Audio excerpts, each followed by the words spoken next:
it's me, Ivy Barksdale, Realtor with Guide Realty, coming to you once again with Black history from a personal perspective.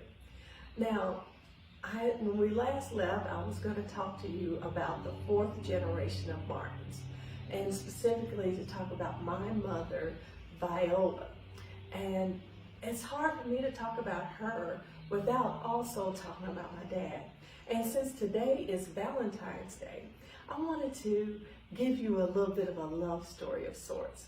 In his book, Chance or Circumstance, my dad talks about how he met the love of his life in VIola Martin.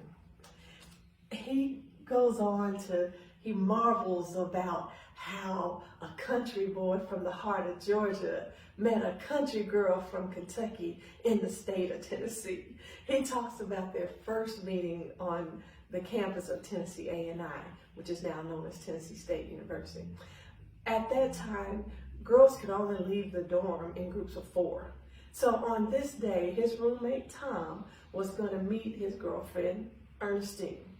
When the 4 girls came up, Ernestine walked next to Tom, and the other 2 girls were already arm in arm, so he just fell in line with the 4th girl.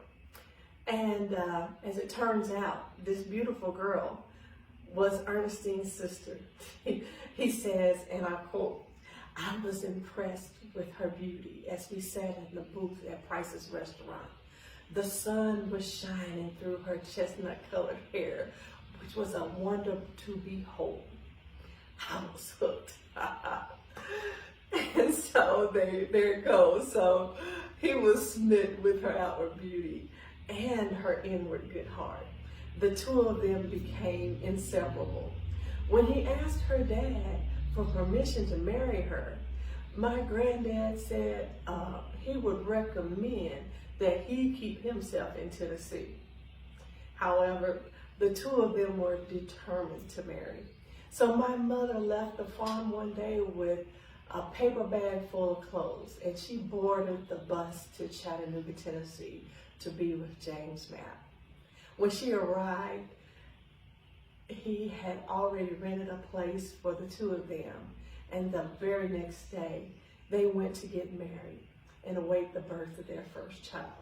He talks about my mom and how unlikely it was that 2 people separated initially by a state could come together to create such a wonderful life. He says, and I quote, "It may seem strange that both came out of a segregated society, yet without hatred, both played roles that benefited both races. Their greatest concern was first for their children, and then for people regardless of race." He states that the 2 of them were gifted with a great degree of courage. They had love for family, and love for others became that basis for their life together for the 46 years and 4 months that James and Vi were together. They were a special couple that loved each other until death did part them. So on this Valentine's Day, I want you to think back about your family and the role that love has played in your family, and to figure out how you can keep moving that love forward in times such as today. Now, next time we get together, we'll talk a little bit more about my dad and his book, Chance or Circumstance.